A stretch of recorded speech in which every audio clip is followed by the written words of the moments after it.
ये बात है साल 2011 की। ईद का दिन था और हर जगह जश्न का माहौल था।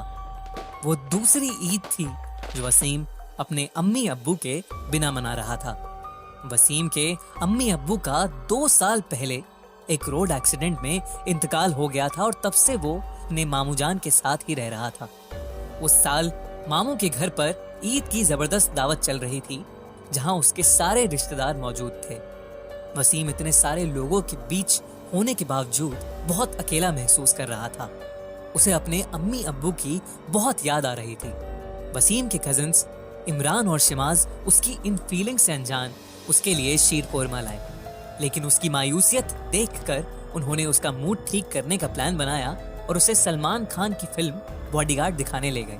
वसीम भी सलमान भाई का बहुत बड़ा फैन था और वो अपने फेवरेट सुपरस्टार की मूवी को मिस नहीं करना चाहता था। शीर कोरमा खाते खाते वो घर से बाहर निकलकर दोनों भाइयों के साथ मूवी देखने चल पड़ा। ईद के दिन ही रिलीज हुई बॉडीगार्ड सब जगह हाउसफुल जा रही थी और उन लोगों को कहीं मूवी के टिकट्स नहीं मिल रहे थे। बड़ी मुश्किल से उन्हें शहर से काफी दूर एक पुराने से सिनेमा घर में 3 टिकट्स मिल ही गए।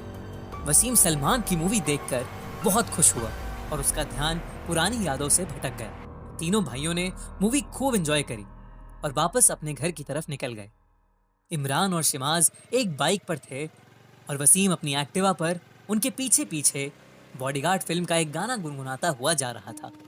वसीम के भाइयों को एक सुनसान लेकिन शॉर्टकट रास्ता पता था, तो घर जल्दी पहुंचने के चक्कर में उन्होंने वो रास्ता ले लिया। वसीम भी उन्हें फॉलो करते हुए उसी तरफ चल दिया, पर उससे अपने आगे दोनों भाइयों की बाइक नहीं दिख रही थी। वो फिर भी गाना गुनगुनाते हुए आगे चलता गया। अचानक एक मोड़ पर वसीम को अपने सामने एक बहुत ही बड़ा साया दिखा।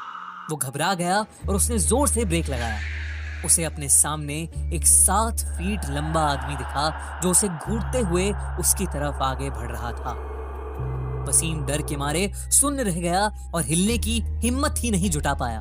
वसीम को अंधेरे में बस उसके बिखरे बालों के बीच से उसकी बड़ी बड़ी नीली आंखें दिख रही थी। वो वसीम के पास आया और उससे कहा कि वो बहुत भूखा है और उसे खाने के लिए कुछ चाहिए। वसीम का बदन डर से ठंडा पड़ चुका था। वो उसे सुन रहा था, लेकिन मुंह से एक लफ्ज भी नहीं निकाल पा रहा था। उस आदमी ने फिर से गुस्से में कहा, मुझे अभी खाना चाहिए। जैसे जैसे उसका गुस्सा बढ़ रहा था, वो आदमी और बड़ा होता जा रहा था, जैसे कि वो कोई भयानक राक्षस हो। अचानक से वसीम को लगा कि उसकी अम्मी ने उसका हाथ पकड़ लिया। वो पीछे मुड़ा तो वहां कोई नहीं था, लेकिन तभी उसे ख्याल आया कि उसने निकलते वक्त गाड़ी में शीर कोरमा रखा था। उसने जल्दी से शीर कोरमा निकालकर उस बड़े से आदमी को ऑफर किया। उस आदमी का हाथ उसकी ओर बढ़ा और अपने लंबे लंबे हाथों से वो शीर कोरमा लेकर वहां से गायब हो गया। बीच रास्ते में अकेला खड़ा वसीम कुछ समझ नहीं पाया कि उसके साथ क्या हुआ। वो जल्दी से अपनी एक्टिवा स्टार्ट करके तेजी से वहां से निकल गया। कुछ ही दूर पहुंचने पर उसने देखा कि इमरान और शिमाज रोड पर जख्मी हालत में गिरे पड़े हैं। वसीम ने जल्दी से एम्बुलेंस बुलाई और उन्हें हॉस्पिटल लेकर चला गया। मामू जान भी वसीम से ये खबर सुनकर फैमिली के साथ हॉस्पिटल पहुंच गए। कुछ घंटों बाद जब इमरान और शिमाज को होश आया तो उन्होंने बताया कि रास्ते में कुछ गुंडों ने उन्हें घेर लिया और उनके सारे पैसे ले लिए, और पैसों की लालच में गुंडों ने उन्हें बहुत मारा, जिसकी वजह से वो जख्मी हो गए। वसीम ने भी सबको अपने साथ हुआ किस्सा बताया, जिस पर मामू जान ने कहा कि अगर वसीम भी इमरान और शिमाज के साथ साथ चला जाता तो वो लोग उसे भी बहुत मारते।